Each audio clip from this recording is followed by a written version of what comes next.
Hello, you're watching New Vision TV News with me, Bulletin, as your broadcast from the New Vision newsroom. We come with the news around Uganda, around East Africa, around the world. And later in this bulletin, we shall take you through our daily Pearl of Africa series and also a special report. We start off with the news around Uganda. We started from the capital, Kampala, where the Ministry of Gender, Labour and Social Development has joined Kampala Capital City Authority to enforce a law prohibiting individuals from giving money to street children. Minister for Youth and Children Affairs, Florence Nachiwala announced on Thursday that the ministry would be part of the inter-agency team comprising several ministries and agencies implementing the ordinance. The KCCA Child Protection Ordinance 2019 is intended to protect children in Kampala by engaging in harmful activities such as selling alcohol. Once passed, it will be hard for these children to survive on the streets without handouts. The number of children in the streets stands at 15,000, according to records from the Gender Ministry. KCCA says they have withdrawn, rehabilitated and resettled up to 8,070 children in the past operations. Parliament recently approved 3.4 billion shillings supplementary budget for the Gender Ministry to handle the phenomenon of street children across the country. We are still in Kampala now. Upon the arrival of the Uganda aircraft bombardier CRJ-900 into the country on April 23rd, Lyria Jarova, the Chief Executive Officer of the Uganda Tourism Board, has expressed optimism at the benefits the carrier was to bring to Uganda's tourism industry. Likewise, several aviation operators revealed plans aimed to tapping into Uganda's improving tourism potential, saying the number of tourists visiting the country are increasing day by day. They expressed optimism during the public hearing of applications for air services licensing, which was conducted at Mistral Hotel in Kampala on Thursday. Moving on to Gulu district, now Bosmiko Team, a local artist, is still on the run as police mount search for him following accusations that he held an illegal assembly at Gulu main market early this week. OTIM and the group chanted "People Power" as they moved towards the Gulu main market yard, clad in red attires. The Achua Regional Police Commander Ezekiel Emiti said the police is on a nationwide search for OTIM, who is the prime suspect on the case of unlawful assembly.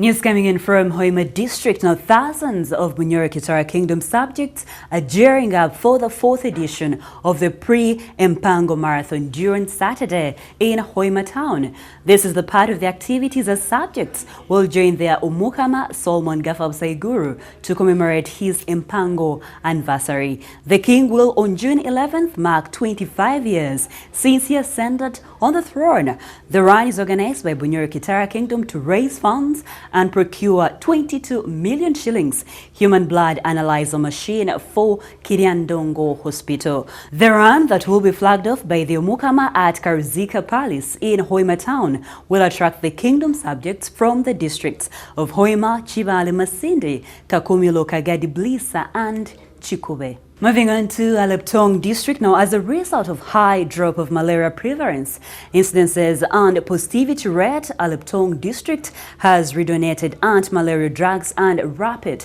diagnostic tests to 4 districts in Lango and Acholi sub-regions. The district health officer, Dr. Tony Adong, says Aleptong Health Center for Pediatric Ward is empty because cases of malaria have gone down as a result of indoor residue spray and distribution of mosquito insecticide-treated nets. The districts which received Aleptong's donation of Coatam and RDT include Kole, Oyam, Kwania, Akolpai Barracks in Padel. Moving on to Kamuli district, now the police are investigating the brutal murder of a senior 4 student whose decomposed body was found in the wetland that borders Butabala and Namisambia villages. Tapenensi Taweka, 17 years, has been a student at Mustard Seed Secondary School, Busota, in Southern Division, Kamuli Municipality. She was kidnapped and brutally murdered by unknown assailants. Taweka has been missing for 5 days. She was last seen at school before being asked to go home and collect the remaining school fees debt. Now, Kasam Lubale, the father, said he had paid the UNEB registration fees but had a fees debt. The police spokesperson of Busoga North, Michael Kasada, confirmed the matter, adding that the police have embarked on serious investigations so that the culprits are brought to book. News from Chikube District. Now, health workers at Changwali Health Center are compelling patients and carers to wash hands before admissions into the compound. The move is aimed at minimizing infections since the district neighbors the Democratic Republic of Congo, where there is currently an outbreak of Ebola. Dr. Justice Tibingaba, who heads the health center, says they came up with the initiative to prevent the transmission of Ebola. The policy comes after the district had registered one case of Srimian Congo hemorrhagic fever on the 10-year-old refugee boy. Dr. Nicholas Magambo, the Chikube District Health Officer, says the case was reported early last month in Renyawawa village and later transferred to Kasonga Ebola Treatment Unit, where the boy was admitted. Closing of the news around Uganda is a story from Rukungiri District, where Buyanja Cooperative Saving and Credit Society Limited has amended its constitution to limit the age of the board chairperson and the treasurer. In its annual general meeting held at Buyanja Town Council on Wednesday, the chairperson of the SACCOs, Canon Yosia Turire, endorsed the proposal of the chairperson and the treasurer not being less than 45 years and not older than 75 years.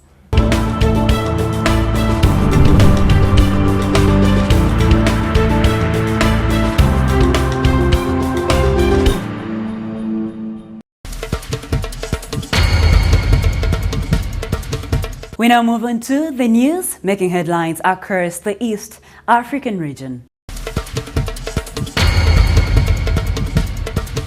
We started from Tanzania. Now, Taifa Stars, Tanzania's national football team, landed in Egypt today for the 24th Nation 2019 Africa Cup of Nations, kicking off on June 19th. The team has set up a 2-week training camp to prepare for the tournament. Let's move on to Kenya. Kenya is leading in Africa in artificial intelligence readiness, according to a new study by the International Development Research Center and Oxford Insights. Kenya becomes 52nd globally. We close off the news around East Africa from Rwanda. Now, Rwanda hopes to produce smartphones that will hit the market in 2 months. Asha Thaka, Chief Executive of Mara Corporation, revealed recently that the smartphones will be available on the local and international markets. We move on to the news making headlines around the world. We start from Sudan. Now, Ethiopian Prime Minister Abiy Ahmed arrived in the Sudanese capital Friday to broker talks between the ruling generals and protest leaders after a deadly crackdown by security forces this week. The Ethiopian premier was scheduled to meet protest leaders later. Meanwhile, over 40 bodies of protesters killed by the rapid support forces were pulled from the Nile River, confirming previous reports that the military and men threw their victims in the Nile. We move on to Malawi. Now, Malawi President Peter Mutharika has accused the opposition, which has rejected the outcome of last month's election, of wanting to overthrow the government by force. Backers of the opposition, Malawi Congress Party, alleged their leader Lazarus Chakwera was robbed of victory in the May 21st election, which an official count showed he lost by just 159,000 votes. Now, news from Britain. Theresa May, the former Prime Minister, has stepped down nearly 3 years on the job. She announced her resignation 2 weeks ago, saying it was a matter of deep regret that she had been unable to deliver Brexit. However, she will remain Prime Minister until the new Conservative leader is in place, which is expected to be at the end of July. 11 Conservative MPs are vying to replace her as party leader and alternatively Prime Minister. Of them, Boris Johnson is the leading contender. We close off the news around the world from the United States. Now, actor Denzel Washington was honored by Hollywood on Thursday for a pioneering career spanning 5 decades and 2 Oscars that opened the door for a generation of black movie stars. Director and frequent collaborator Spike Lee presented the 64-year-old with the American Film Institute's Life Achievement Award, billing as the highest honor of a career in film at a gala event at Adobe Theater in Los Angeles. That is it for the news around the world. We take a short break, but when we come back, we shall take a look at what's making headlines in business.